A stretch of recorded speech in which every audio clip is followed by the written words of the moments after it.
Hello friends, welcome back to the new tutorial of the TypeORM. Today we are going to learn deleting data using the query builder. So in the last video we have discussed how to insert, how to update, now how to delete. Okay, so here we have the delete query builder, user repository, create query builder, delete from which entity, that is the user entity or the profile entity, any entity could be, where. So you have make sure you have to pass the where condition where ID should be there, where name should be there, and then execute it. Okay, so this is the query builder. So let's copy and let's try to insert it. Okay, so here I can insert the data and we are going to delete that one. Okay, query builder username is Alice.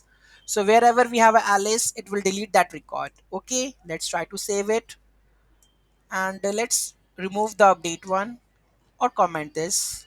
I need to just comment these values.